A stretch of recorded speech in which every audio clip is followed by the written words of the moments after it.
Hi there, it's Catherine, your lawyer friend and guide, and this is the #1 podcast for legal careers in Japan. Hi everyone, and thanks for stopping by the Lawyer on Air podcast. Today's guest is Midori Yamaguchi, a senior associate at Mori Hamada Matsumoto in Tokyo. Midori took a remarkable detour from the senior associate path to spend 2 years seconded to Japan's Ministry of Economy, Trade and Industry, where she was the only lawyer on a small team drafting Japan's new pre-insolvency regime. It was so intensely exciting, she told me, that she literally dreamt about that law every night. And Midori says something in this episode that really stayed with me. No one can recognize your interest or strengths if you don't talk about them. You know, she's right. How can anyone know what you're good at if you don't speak up? So here are my 3 quick tips for telling people what you're good at. First, prepare your 30-second value sentence. Something like, I help teams untangle complex regulatory issues so they can focus on growing their business. Keep it factual and helpful, not boastful, just clear. Second, say yes to visibility. If someone invites you to speak at an event or come on a podcast like this one, that's your sign that you're ready. Say, thank you, I'd love to do that, and contribute to the discussion. And third, share what you enjoy, not just what you achieved. When you talk about what you love doing, mentoring, solving puzzles, building bridges between cultures, joy is just magnetic and people remember your enthusiasm more than your resume. If you've ever wondered whether stepping off the expected path might lead you forward, this conversation will inspire you to stamp out FOMO and find your own version of fun. So grab your coffee or your cocktail, settle in, and let's get into it. Hello, Midori, and welcome to the show. Thank you for having me today. I'm really honored to be a guest on this channel. You're welcome. Let's start with the warm-up question. Imagine we are meeting up in person. Tell me your favorite bar or cafe and what drink you are ordering off the menu. My favorite bar is a music bar in Ginza called Ginza Music Bar. Have you ever heard of this No, bar? but it's a very logical name for a bar. Yes, right. It's an easy name. No, tell me about it. So it has a cool and cozy vibe, and their cocktails are amazing.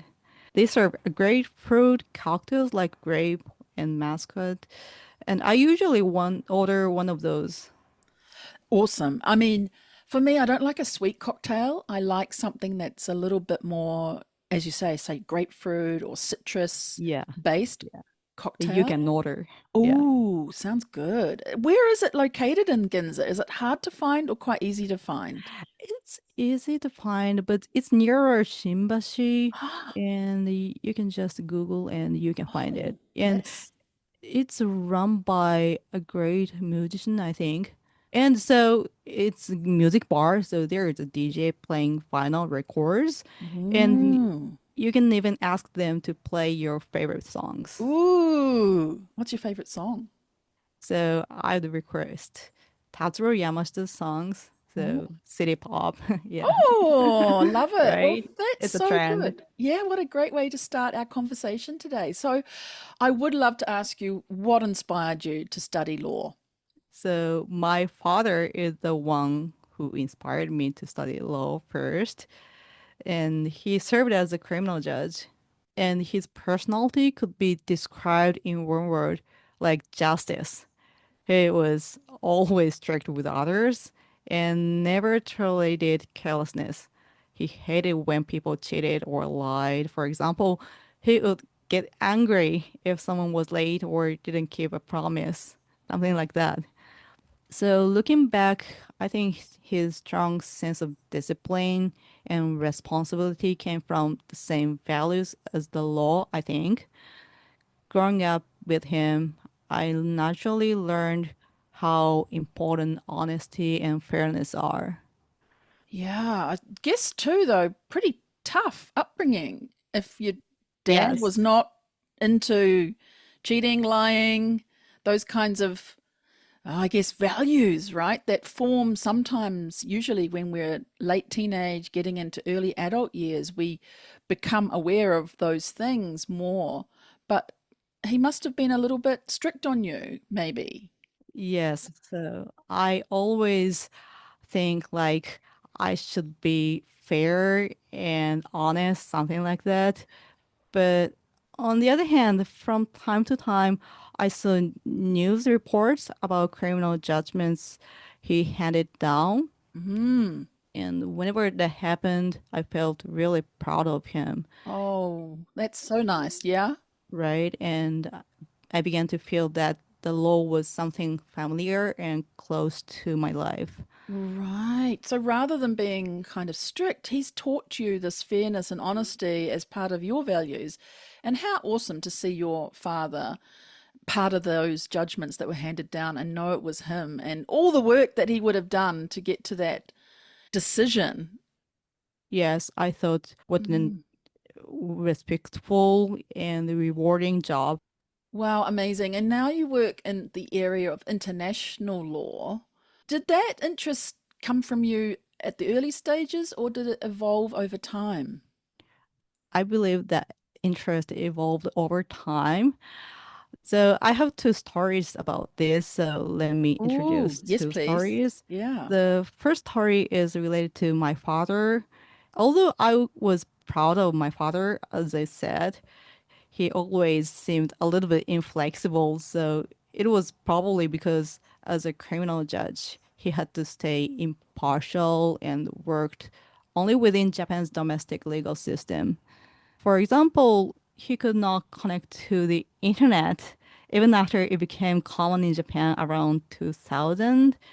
Of course, it's security reason, but he also didn't get his own cell phone until around 2015 when Whoa. almost everyone else already had one, right? Wow. So Traditionalist. yeah, really traditional. So seeing Mm. that made me want to pursue a career in more like private sector that would expose me to different industries, cultures, and ways of thinking. That was the first story. The second story is related to my days at university. After entering university, I became friends with some kikokushijo. So in Japanese, people who had grown up in other countries and in English circumstances and returned to Japan after that. I had never really known anyone like them before, and I was really surprised to see they were so confident and expressed their opinions clearly. It was really new to me. So that really inspired me. And since then, I have developed a strong interest in exploring other countries and different perspectives. Wow, those two stories are really brilliant because they show the reasons Yeah. behind ending up where you are in international law and wanting to do that. Can you share perhaps another story? Maybe there was a turning point early on in your career that perhaps helped shape your current pathway. I believe the earliest turning point in my career was meeting my husband, actually. Wonderful. Tell me more if you're Yeah. able to. Yeah, what's so turning point about that? Tell me. Well, when I entered university, I hadn't decided to become a lawyer, even though I was influenced by my father, because I knew it required a lot of study and effort to pass the bar exam. Mm. And honestly, I was not confident at all that I could do it. Instead, I joined the university orchestra club and spent most of my time there. Which So, explains why your favorite bar yeah, is the Ginza right. Music Bar. Okay, so music, Yeah, you're yeah, thinking yeah. music, you're not really thinking about law. What happened next? Then I met my husband in the orchestra club, Oh, he was in and the orchestra. yes, Oh, and we started dating when I was a first year student. He was 2 years ahead of me, a 30-year student at the time, and he had already decided to become a lawyer. But to me, I think he didn't seem to study that hard, actually. But somehow he passed the entrance exam for a law school the following year. And that really gave me confidence. Whoa, yeah. And I thought, if he can do it, maybe I can too. How incredible. Has he heard this story from you before? I don't think I've told him about this story. Ooh, there we go. Wait till he listens later. Wow, Yeah. how amazing. And so that's your a really good example of how you had a turning point. And so then did you start to focus on your law studies and being a lawyer from that start point? Mm-hmm. Yes. Oh, Now he is also a lawyer. Yeah. right, right. There you go. Goodness me, I wonder if the competition between you is still continuing. I'm really grateful that meeting him inspired me to take Yeah, the first step toward this love it. career. Yeah. I really love that. That's so awesome to hear. And I was going to ask you about mentors and sponsors along the way in your journey as well. Have others mentored you or sponsored you? Yes, certainly I have. Actually, any places I have worked for don't have a formal mentorship program, but I can consider some people as such in my mind on each stage of my career. One of my greatest mentors is a lawyer in Chicago where I worked for a year. He gave me so many opportunities during my short time there, not just assigning me to interesting matters, but also inviting me to client dinners. And he was really generous, so he showed me how they create and build the relationships with existing clients and potential clients. And he included me in several seminars as well. Mm. So he truly treated me as a full member of the firm's family. Was he somebody who said, I'm going to be your mentor, or you asked him, please be my mentor, or did somehow that just happen naturally? It happened naturally, so I didn't ask him at all. So now I know that I'm returning to private practice. I want to do the same for younger colleagues as well, Yeah, like yeah. creating an environment where they feel supported and included. Absolutely. Do you have any formal programs now, or you would like to maybe even start something from small ground roots? You could do that. I am not so sure if we have as a formal program, but we should do it naturally as he did. Well, that's a fantastic example of a mentor and it coming up very naturally. So, Midori, you have studied and worked across Singapore, the US, as you just mentioned, and also, of course, Japan. Is there a key difference that you've noticed how each of those legal cultures approach problem solving?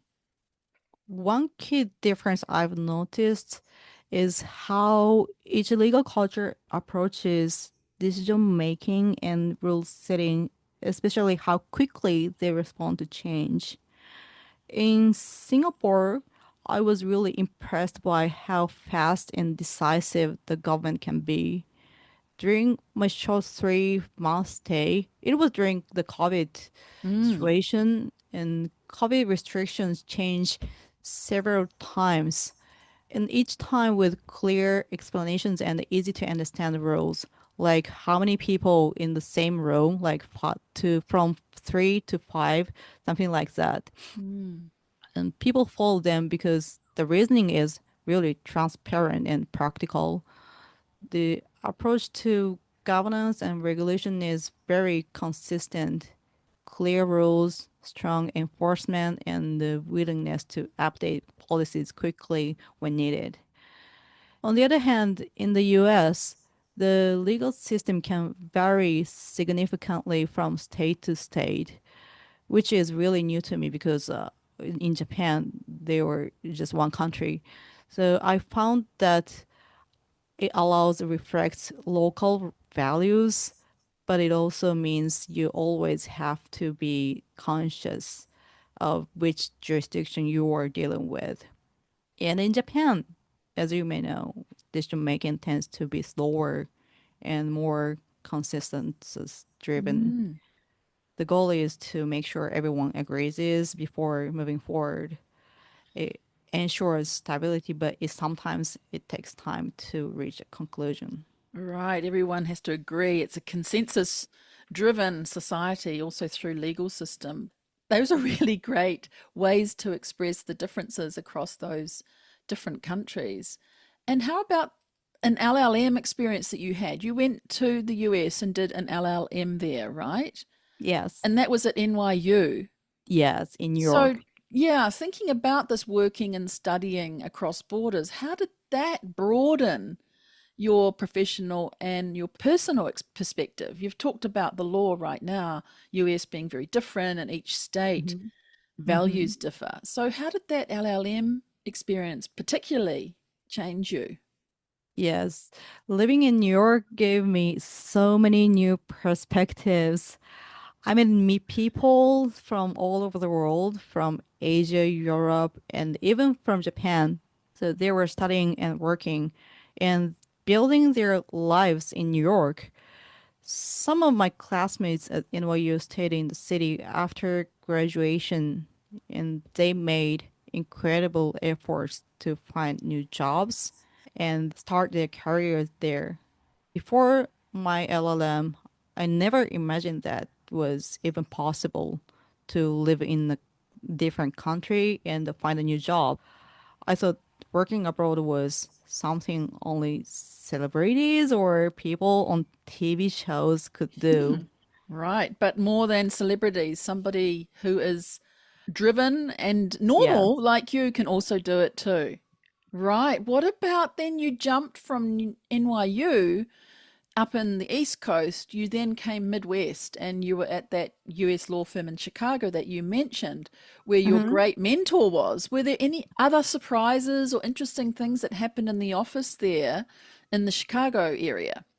Working at the US law firm in Chicago was really an inspiring experience. So, as I mentioned, I found a great mentor.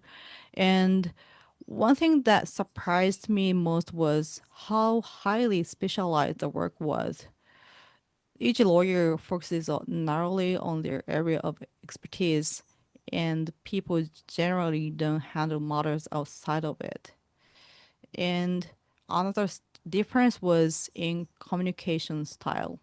In Japan, lawyers often write very detailed and lengthy memos explaining every possible angle or step in the process. But in the US, it's more concise and to the point. Clients expect you to give a clear conclusion quickly rather than a long explanation. And of course, the fees are much higher, as we may know. Yeah, even though it's concise and to the point with clear conclusions, the fees are higher, right? And do you think then that sometimes in Japan, those detailed memos and all possible Yes. angles kind of risk adverse, but also help to justify a fee that maybe Japanese lawyers work that way to put out as much as possible and then they feel they've given the great value to the client? I believe so. Yeah. Hmm. How have these international experiences that you've been able to enjoy and go through, how have they influenced you now as the kind of lawyer that you have become today? Before going abroad, even though I was working at the large Japanese law firm with a lot of lawyers, I only knew one way of working in Tokyo. Just work as hard as you can. Of course, it's a really good thing, and they're so hardworking. But I believe that I had to dedicate everything to work, and that there was only one definition of a good lawyer. But through my experiences abroad, that perspective changed. In Singapore, I worked with professionals from different backgrounds, like people from Malaysia and India and so on. Everyone had their own pace and priorities, of course, but they all worked efficiently and with mutual respect. I realized that there were many ways to build a successful career and still maintain a healthy balance in life. And in the US, on the other hand, I worked with American lawyers and colleagues with Japanese, Korean, German, and any other origins through they were raised in the US. What impressed me most was how they showed appreciation and encouragement to one another. Like it's a culture, I think, where people praise good work openly and express gratitude easily. So let me talk about one example. Yes, please. After finishing one research assignment one day, the partner sent an email to the whole team just to say, like, thank you so much about your effort and work and to compliment each member contribution. So I was really honestly surprised about that. So these experiences made me want to become a lawyer, being flexible, respectful, and grateful who can work confidently across even different cultures and perspectives. Amazing. So that email went to the whole team, but the partner drew out each person's contribution to the Yes. deal. That is incredible. That must have taken a lot of time and thinking to do that. Yes. So you did on this part and you Oh, did on this part. Blah, blah, that blah, is blah. Yeah. amazing, right? Because to take the time to do that and think about other people is really amazing within a human being to do that. Yes. I see. And if you hadn't had that, if there was no email and no recognition, it Oh. would be quite a different feeling that you would have right now. But that is a really impactful, just an email pointing out all the things that people did individually is so important and impactful for others, especially as you did so much hard work on that project, right? Yeah, I was really glad to see, oh my God, he saw my contribution on each tiny task, something like that. So it gives us really confident. And that's the thing I think that sometimes lacks in Japan. We don't see people, right? And you don't feel seen. But to feel that, to Hmm, have that hmm. feeling of being seen and known, it can boost your confidence Yes, and your definitely. attitude to work so much. And motivate us a Yeah, lot. motivate, Yeah. exactly. Oh, so do you try to do that in your own work now? Do you try and emulate that kind of lesson that you were taught there by that email to also give that kind of gratitude or acknowledgement, appreciation to others? Yeah, I really want to do the same for Mm, my colleagues, especially for younger colleagues. So I will look at you and we can do it together, something yeah, like that. Yeah, yeah, it's our achievement. yeah. Isn't that amazing? One email and the ripple out effect, Yes, impact it can have. Well, the other thing that you've been doing is you recently finished a secondment to METI and you worked on legislation to help introduce Japan's new pre-insolvency regime. Wow, how did that opportunity come about? at that time, Mary was working for a lawyer with expertise in restructuring and insolvency who could be involved in their legislative project. So they reached out to several law firms, including my firm, Mori Hamada. When I was in Chicago, one of my partners contacted me if I was interested in the project. At that time, I was thinking of extending my stay in the US to improve my English, so working with my colleagues there. So it was really a difficult decision for me to choose which option is better for my career. But I thought I wanted to devote myself into restructuring world again in Japan, so I decided to apply for the position. Fantastic. So, I mean, shaping policy upstream is Hmm. really different to interpreting it as a lawyer downstream in your work. What did it feel like for you to be directly involved in shaping the policy? How amazing you were chosen out of Thank you. interviews of many people for Uh-huh. sure.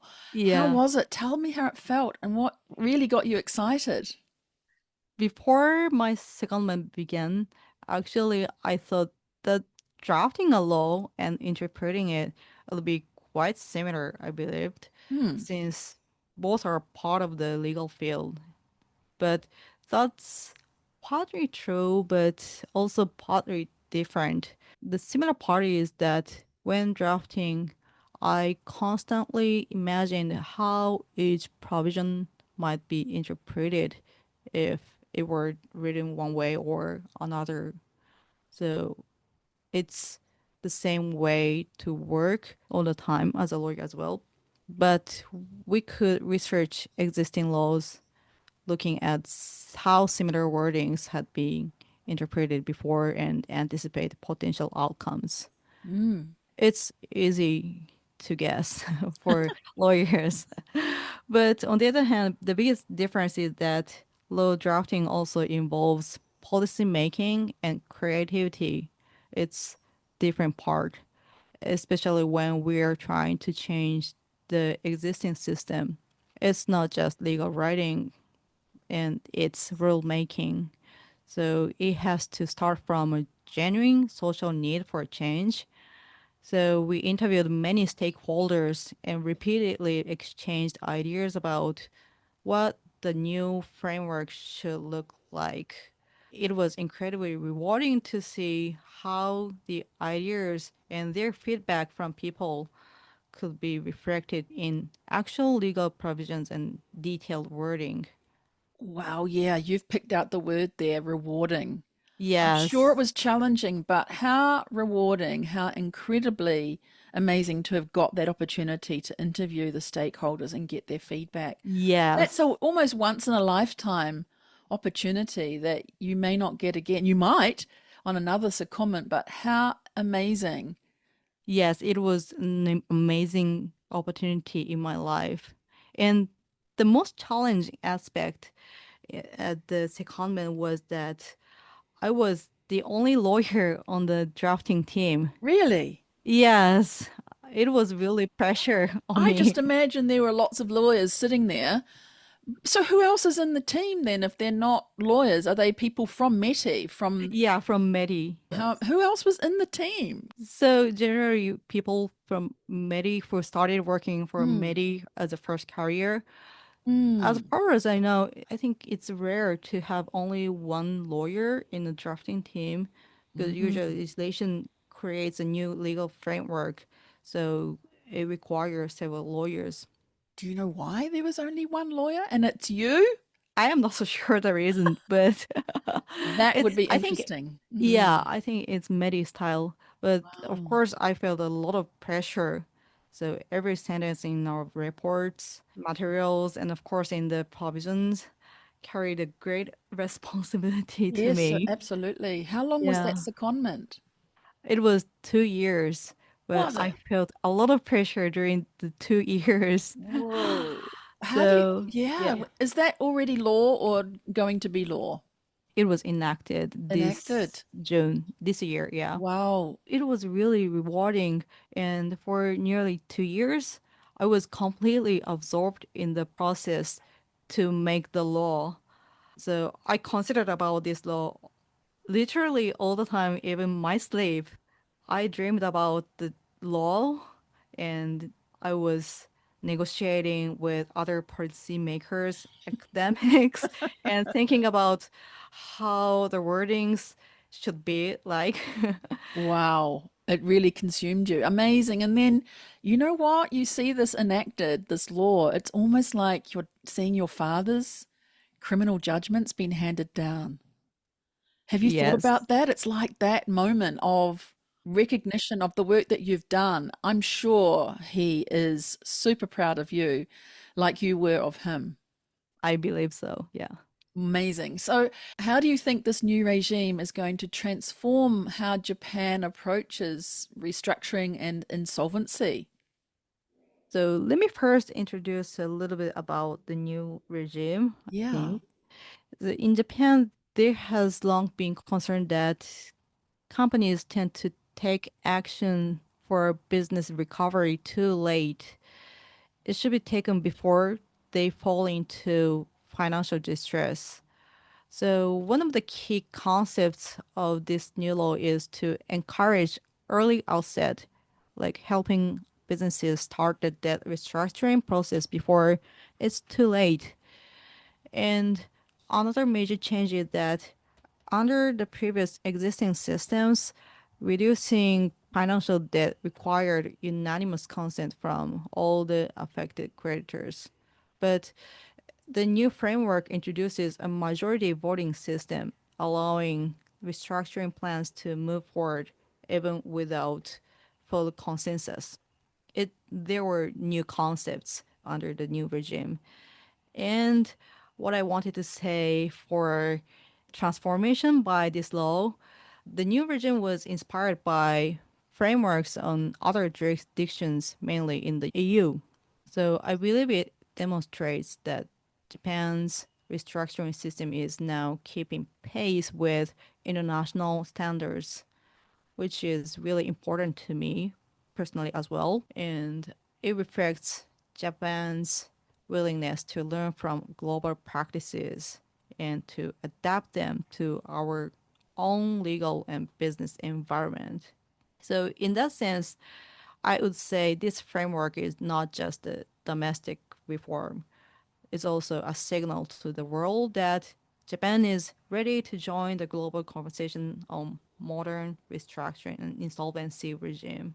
Fantastic. I hope you get invited to speak about this more broadly at various opportunities, conferences, and perhaps even in the EU to talk about how Japan is on the map, right? They are Yes. part of this and leading the way and taking on EU concepts, but adapting them for Japan. This is amazing. Yeah, I would like to introduce this regime to other countries as well. Yeah, to show Absolutely. how Japan is thinking. Yeah. And I'm on the Ministry of Justice translation of laws, Japanese laws committee, as one of the final overseers of the translation into English.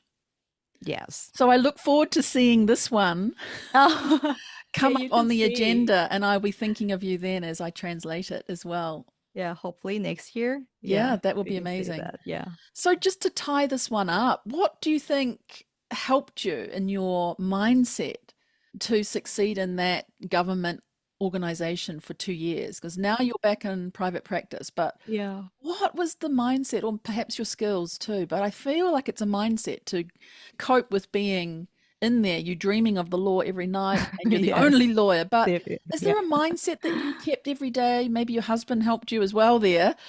But what did you take in as your mindset to keep you going in that environment to be successful? There are several mindsets. One of them was logical persuasion, I think. Mm, So being able to explain clearly why this certain approach made sense from both legal and economic perspectives, it was really important way of thinking and a way to persuade others. So in drafting the bill, we often had to convince various stakeholders why this new framework was necessary in the society and how it would affect the economy and why it was fair and legally valid.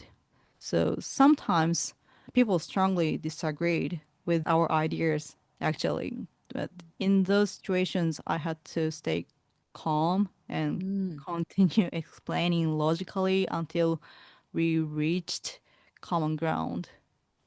Wow, very good. Thank you so much for that. I feel that's such a leadership quality that you have too. And I would love to ask you some more about leadership and professional growth. Many listeners of this podcast are younger lawyers or are young in their career path. So I'm truly interested to hear what your advice would be for them about building a career as a lawyer, maybe building a career as an international lawyer. Any tips that you might have? Can you share those with us? So personally, I like to ask others, but I have two main tips for younger lawyers. First one is to meet people who share your interests and keep showing your passion to them. Really important, I think. There is so much valuable information you can only gain through personal connections, especially when it comes to career opportunities. And the second one is don't be shy about taking new opportunities, even small ones. So it's really difficult, I think, for women and Japanese lawyers. But I have some personal stories about this. So personally, I wasn't raised abroad. I'm not a kikokushijo and I wasn't fluent in English at all. but I was just curious about building an international career. I remember some seniors once told me that if you are not native English speaker, it's too difficult to work in English speaking environment, something like that. And maybe it's yes, it can be challenging, but I believe just starting with a small case is not as hard as you might think. So once you take the first step, your possibilities will naturally expand. So looking back, I still can't quite believe I earned my degrees at NYU and worked in at US law firm, but I did. Yeah, So you yes, did. I did. In English. Yeah, in Yeah. English. So I believe it is important to take that first small step and keep trying. I love that story, because I sometimes think as seniors in the community, we have a lot to answer for. Saying comments like that, Mm-hmm. right? You can't Mm-hmm. do it if you're not a native speaker. It's too difficult.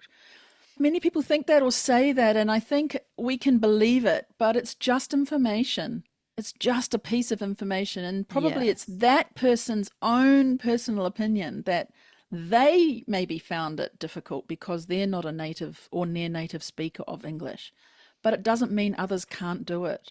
So that's one of my big pieces of advice for young lawyers is don't take everybody's advice as 100% about what you should do, right? Also remember it's that person saying their opinion and you can take it or leave it. So in this season, I'm asking some signature questions to my guests, and I asked you in advance what you would like me to ask you. And one is a pivotal moment. Every career has something that defines you, a decision, an event, a challenge that shifts everything. What has been that moment for you? And what did you learn? And how did it shape your leadership style and your career path? I'm still at an early stage of my career, I think, but my secondment at METI was a defining moment for me. It was my first time I took full responsibility as the only lawyer on the large project, as I said, and I had to lead the legal analysis, guide discussions, and make sure that our project was sound from a legal perspective while collaborating with policymakers. And there were so many different difficult moments, but seeing the project finally come to life as an actual legislation was incredibly rewarding to me. It was a definitely defining moment in my career. And that experience gave me a real confidence, not only in my legal skills, but also in my ability to take ownership and leadership and make decisions by myself and move complex projects forward. I get that. I think also there's some other aspect here. There's a whole lot of courage because you were taking 2 years out of Yes. your career in the private practice field, right? Yes. Many would say no because they may think 2 years on secondment is going to impact my pathway to be a partner if you want to be a partner. But you said yes to that offer. And I think, Midori, you are showing a whole lot of courage as well. And I think when you have courage, it leads to your confidence. Did you have courage at that start point to say yes to 2 years away from private practice? I think that was also part of your pivotal moment to become a courageous lawyer. Yes, that's right. For most lawyers, as you said, they might be afraid that so they cannot keep up with the most recent practices if we are away out of office for 2 years for the secondment. But for me, so my guiding philosophy is really simple, whether or not I can enjoy the opportunity. So if I can find enjoyment in the secondment, I can take it. So for me personally, it was really challenging, but literally once in my lifetime to be involved in making law, literally, and to see the whole process for enacting the law. So it should be really enjoyable for me, even though I cannot take experiences for client works for 2 years. But that's the reason why I take the opportunity. And Whoa. of course, it makes me grow up as a lawyer as well. But I think that is such a refreshing reply, whether or not I can enjoy the opportunity. I feel a whole bunch of people may have never have thought of that, and we're really thinking, as you said, will I be able to keep up with recent practices and Mm. changes? Well, you're creating the change through this law, so you can Yeah, certainly keep up with it because yeah. you drafted it. So, really, I admire you for doing that and for saying yes. And I think what you've done and sharing this story is going to be a great inspiration for other people listening. Thank you. Thank you from me as well. Yeah. Yeah, and then I think by listening to you, there might be people thinking, how do I get to be Midori? How do I get to do what you're doing? Often mentees or young lawyers ask me this question, how do I get to be Catherine? But if someone asked you that, of course they can't be a template of you or exactly like you, but what would you tell them? Maybe someone who wants to build a career like you. So, of course, going to the US and taking the opportunity for the secondment is unique to me. And I believe there is no single path to build a career like a template, as you said. So, everyone should have their own career path depending on your interests. So, my advice is to step out of your comfort zone and pursue what genuinely interests you. It's somehow easy to follow what others are doing, but most rewarding experiences come from exploring new areas on your own and challenging yourself. Each opportunity can lead you to unexpected growth, as I did at METI and in the US as well. So that's how a unique career is built, I believe. That is gold. Wow. We got an MBA there. Thank you for teaching us that. That's really amazing for sharing that insight. So, Midori, visibility is often a challenge for women lawyers in Japan. Tell me what strategies are helping you to build your own visibility without perhaps showing off. This is a really challenging issue, especially in Japan, as you said. In Japanese culture, we are often taught to be really humble and not to stand out. But on the other hand, it's difficult for others to recognize your interests or strengths if you never talk about them. And I realized that showing your skills isn't necessarily about your self promotion, right? No, it's fact. Right? And it can actually be a way of helping others. Yeah. If no one knows what you are good at, they may continue struggling with something you could easily help with.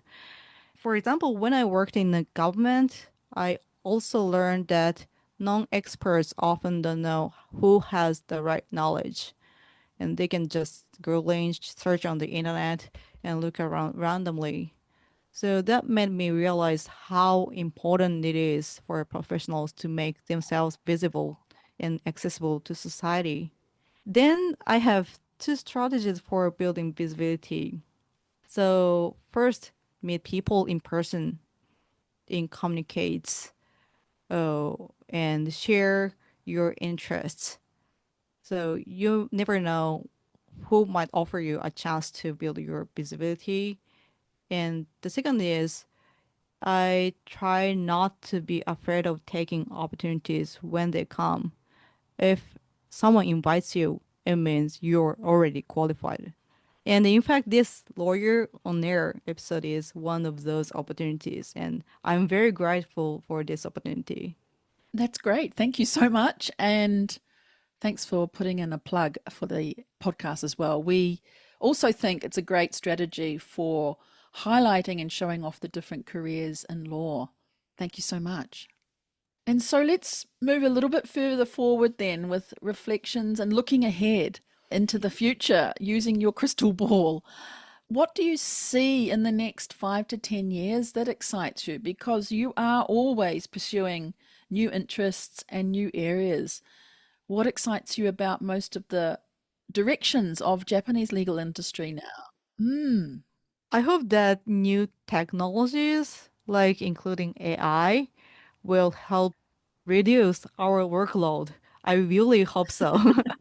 And Yes. allows us to focus more on analyzing complex legal issues. And in the past few years, especially since COVID, we've drastically reduced the number of times we go to court in person, for example.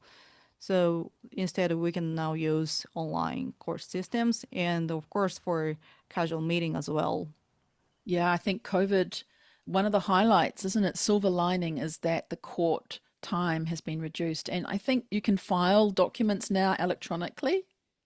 Next year, hopefully, yeah, the new law on digitalization will take effect next year, so we can reduce and we can digitalize our work. Perfect. Yeah. That is perfect. Do you see yourself continuing to be a bridge?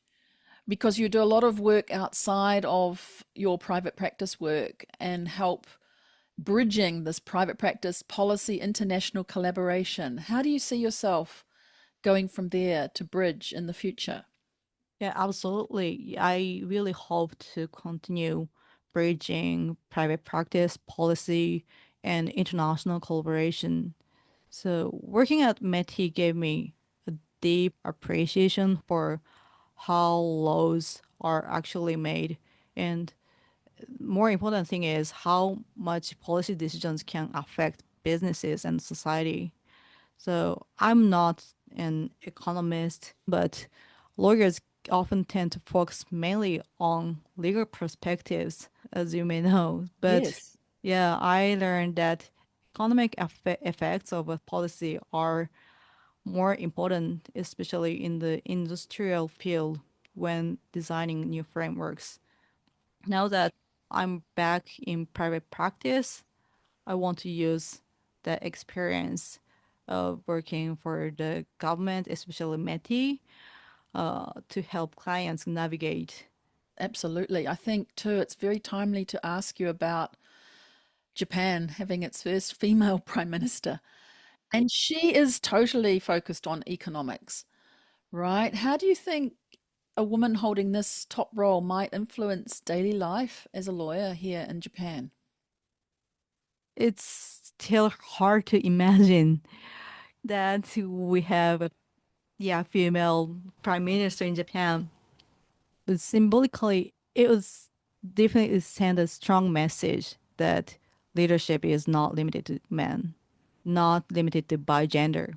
It inspired many women, including me, and including those of us in the legal field. So visibility really matters. It does, doesn't it? And I think she intends to do a whole lot of things. People focus on her gender, but she's gone in other areas like she wants to reshape the expectations in public life about, for example, discrimination and exclusion she had faced when that after hours culture, right? How people socialize and communicate and connect and share information after hours, right? The outside of work hours. So Yeah. there's a little bit of that happening in our legal community. And I think that's going to impact lawyers.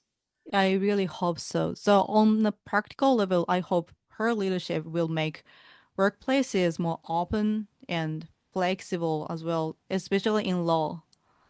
Absolutely. And I think her personal experience, I heard that she had elderly parents and she looked after them. And so I think she's also emphasizing healthcare. And I think that issue is Right. going to be so relevant to not only women lawyers, but also men as they shoulder the burden of looking after the elderly people in this community, our mothers, our fathers, our parents, guardians, and we take time out of work to look after them. So I think that's another economic issue that she is going to focus on as well. Yes, and for me personally, it will be a reminder that change is possible. It's really important, even in system that seems really slow to evolve, like in Japan. Yeah, I'm excited to see what happens. There are some negative things, but there are a whole lot of positive things, and we can look forward to that. Thank you for that. Well, let's wrap up. I want to ask you a few quick fire questions as we're heading towards the end of our conversation. So, if you were not a lawyer, Midori, what alternative career might you have pursued? Maybe something in an orchestra? No? Ah, I see. Music is another option, but I could choose another job. I'd love to choose a cabin attendant and travel all around the world. Yeah, I really noticed that would be amazing recently. Wow. Where is the place that you most want to travel to? Travel to Africa. Really? Yeah. Amazing. What do you want to do there? So to see animals, Yes. Safari. yes, in safari in Mm, person, it should yeah, be amazing. it would be. Tell me something about you that most people, or people that who even know you, don't actually know about you. So, as I just said, but I absolutely love traveling abroad Mm. recently and try adventurous trips. Like, I just wanted to go to Africa, something like Yes, that. I think people probably may not know that. The other question was about one thing you want to try or learn next year. The serious one is I really want to learn next year is finance and Mm. investment related topics, distressed finance, or how investors look at restructuring situations. So I can combine my existing knowledge with the future interest. Ooh, So yeah, I'd like to broaden my perspective to understand how fantastic. financial Fan- strategies and legal That is, frameworks connect in yeah, practice. fantastic. And I can ask you one more cheeky question. Hmm. Sure. If your career was a metaphor, what would it be? Like it's a jewel or a sport or a musical instrument. How would you describe your career as a metaphor? I would say it's music. If we are happy, it's going to be fast and kinds of cheerful, Mm, but we can slow down, of course, anytime, whenever we like, and especially when we have struggle with something, we can create some flows like music and tones, like our feelings. perfect. I love it. I love it. Flowing like music in different tones. Thank you for that. Thank you for being open to having that last question. Well, Midori, we have reached the end of our conversation today. Thank you for joining me on Lawyer on Air. It's been an absolute pleasure to speak with you in this way. Did you enjoy yourself? Of course, thank you so much for your time. And it is a great opportunity to reflect on my career and how I felt on each stage of my life. Thank you so Yes. much. Well, before we finish, is there a place that people who are listening can reach out to you if they want to connect, ask for support, Hmm. or explore something more with you? Would that be LinkedIn? Oh, yeah, LinkedIn, it'll be fine. Or Absolutely. my firm's website contact page. Oh, good. Both Yeah. of those. We'll put those into the show notes. So, a message to my listeners if this episode has inspired you or gave you something to think about, we would love to hear from you. Please subscribe, leave us a review on Apple Podcasts, or send us in a voice or text message. We love receiving those, and your feedback always helps more listeners to find this show and discover answers to questions they always wanted to know but didn't know where to find them. That's all for today. See you back here again for the next episode. Cheers, kampai, and bye for now.